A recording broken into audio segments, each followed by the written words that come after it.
very much. Merci beaucoup. Thank you for reminding us that this is indeed a decisive moment for the Arctic, not for every state in the Arctic only, but for the indigenous communities, and as you say, for the youth, the vibrant youth that make up such a big proportion of the Arctic. A time of renewed opportunity, you called it, a time for solidarity with Greenland, and a time for respectful cooperation between Arctic states and the Arctic indigenous communities. Now, from Canada, we turn our attention to Greenland, which of course has recently been at the center of heated, intense global attention. How is Greenland steering its way through the Arctic Council with its leadership role amid these rising geopolitical tensions with the United States, with so many competing priorities? How does Greenland aim to build the trust, the stability that is needed in the Arctic? Please join me in welcoming Vivian Motzfeldt, Foreign Minister and Minister of Research of Greenland.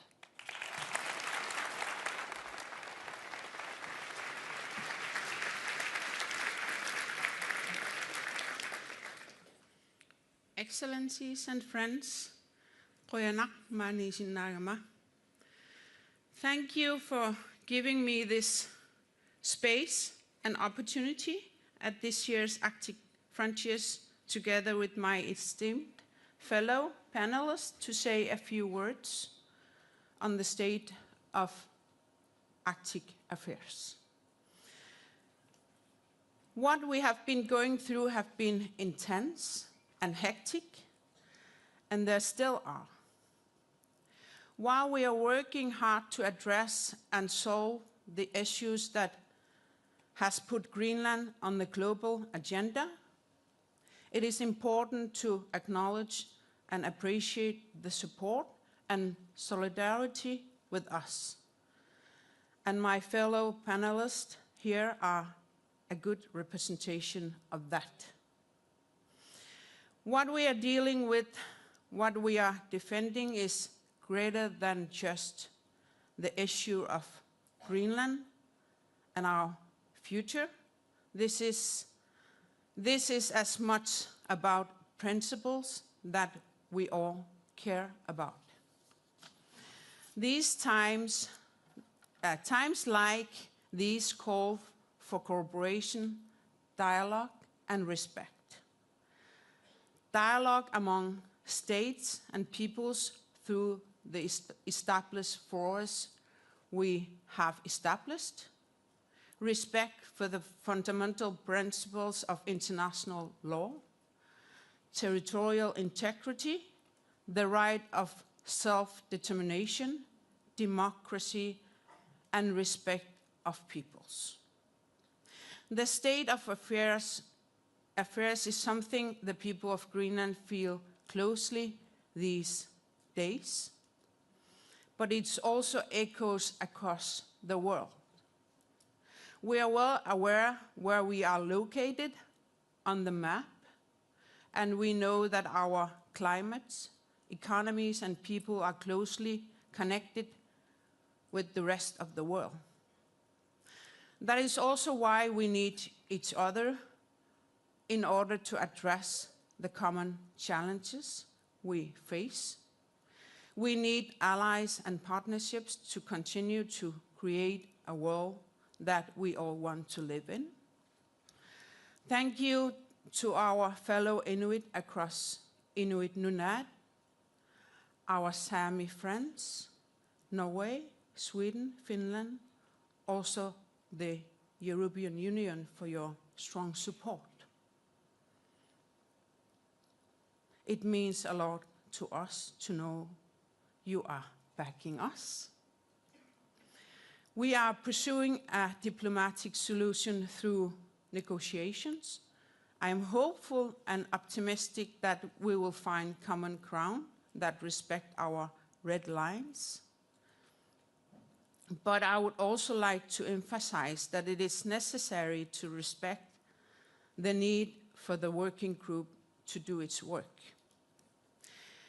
We have and will continue to seek respectful dialogue through diplomacy and normal channels. This year we are celebrating the 30th anniversary of the establishment of the Arctic Council. We are very fortunate to have one of the founding mothers of the Council with us today, Governor General of Canada, Mary Simon. In these challenging times, it is even more important that we continue with a forum like the Arctic Council. We need to stand together as Arctic states and indigenous peoples to address environmental and societal challenges that still needs our focus and attention. From the Greenlandic side, we are proud to be playing a leading role in steering the Arctic Council through the current situation. Together with Denmark and the Faroe Islands, we will do our best to ensure that the work of the Arctic Council remains active and that progress is being made, and most importantly, that the Council continues to be relevant for the people who call the place our home. I'm glad to be standing here today among friends, and I've already felt the support of the people here. Let us continue to talk and engage with each other. It is time to stand together and build upon the community we know and the community we wish for. We owe that to the next generation. Thank you.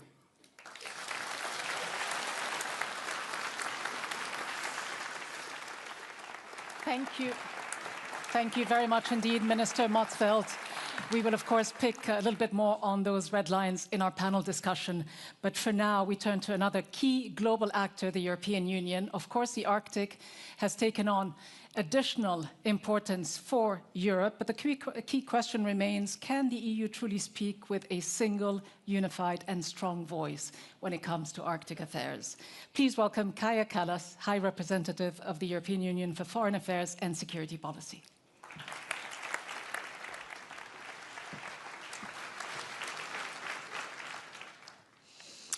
Dear Excellencies, colleagues, and dear friends, I'm thrilled to be back in Tromsø. My first time here was as a teenager, and just after Estonia had restored its independence, and we could finally travel freely. It was during our first trip to Finland that we discovered that you could actually drive up to the north. Nobody's asking any questions.